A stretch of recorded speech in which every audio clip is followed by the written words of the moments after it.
Good morning from the prairie. Where would you live if you could live anywhere? Well, for me, I love the prairie. It is my home. It may always be my home. I don't know.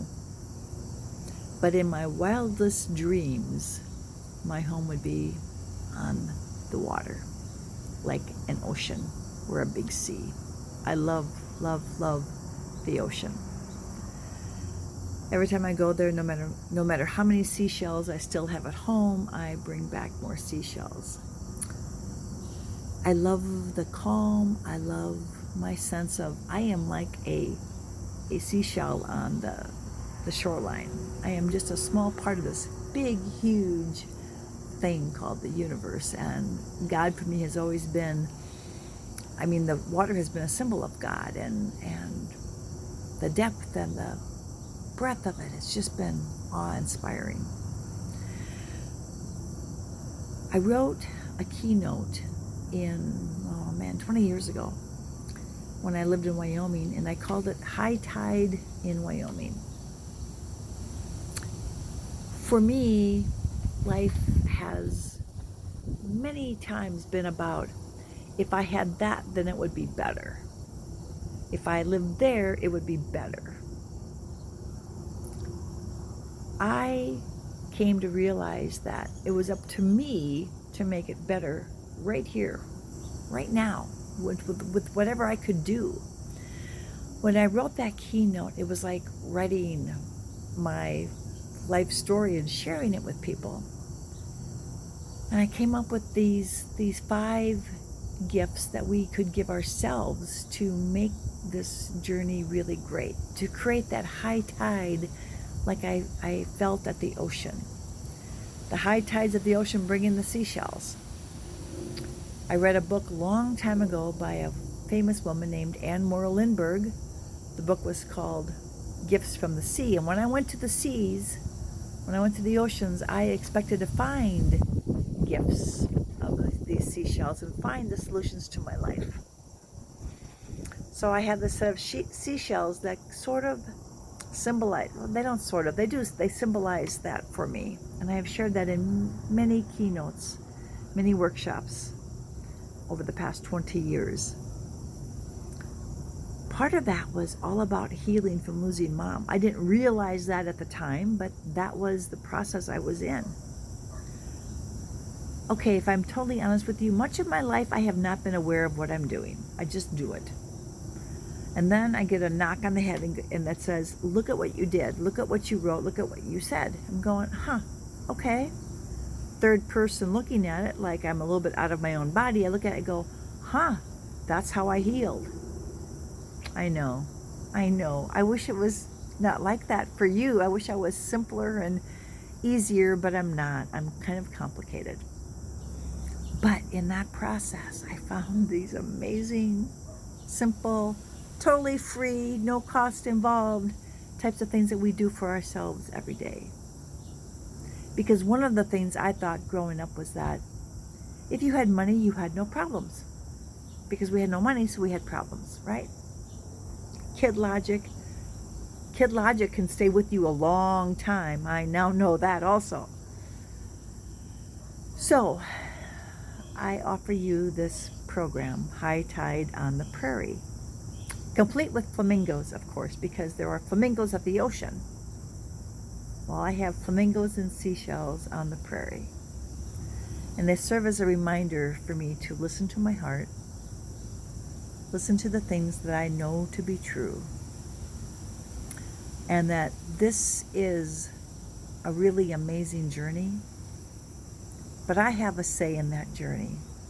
I have a lot of power in that journey, and that's because I can give myself these things. Nobody else has to. Now, I love it when I have supportive friends and groups like this. Believe me, and that's a big part of it. But I gotta take some steps as well. When we all take these steps together, it is marvelous. All of this happened after my mom died. Now, maybe that's just the way God or the universe wanted me to understand it. Maybe it was just the way I learn. I don't know. I don't have those answers, and I'm not a psychiatrist or a psychologist. Although psychology was my first declared major in college. And Lord knows I've read a lot of books and I've spent a lot of time trying to understand a lot, which led me to begin to trust my heart a little. So as I trust my heart a little, I have this Facebook group that I wanted to share this journey with, and you're in this group. And I'm so glad you are. Thank you. What I want to share is our strength and how we do some of these things. In the face of loss, you maybe haven't lost your mom. Maybe you've lost another strong female, or maybe you just want to remember the gifts of a living person. Thank you. That's wonderful. Do that. Do that. Because I believe it is our responsibility to not just make our journey great, but to also pass it on. Okay? I think it is incumbent upon us, being strong women who are strong, smart, and sassy, and you are if you're in this group. There's no doubt about it. But you're also caring, loving people who understand that we have daughters and nieces and kids as friends and other people that we all get to influence by how we are, by what we say, by what we do, by the traditions that we pass on. And that's not a controlling thing, that's a loving act. That helps others make their journey great. So, I'm glad you're here. I'm going to be sharing a whole lot more. Thank you for your patience as I figure it out. No, I don't have to have it all figured out, and it's not ever going to be perfect. I've thrown that word out. But I want it to be real and somewhat organized, so I'm still working on that part. I'm going to offer some, in the Facebook world, they're called challenges. I'm not sure if I will use that word, although we seem to like that word. But some fun opportunities to share things. I'm going to introduce you to some courses that, if you're part of this group, you'll get a great chance to get a real savings on those compared to my website offerings. Because I want this to be a fun place where we get to do some of the work of our hearts. Oh, that heart is so powerful. And I've been blessed to have some strong female friends who have said, one in particular who said, Dee Dee, you've done everything except listen to your heart. So listen to your heart.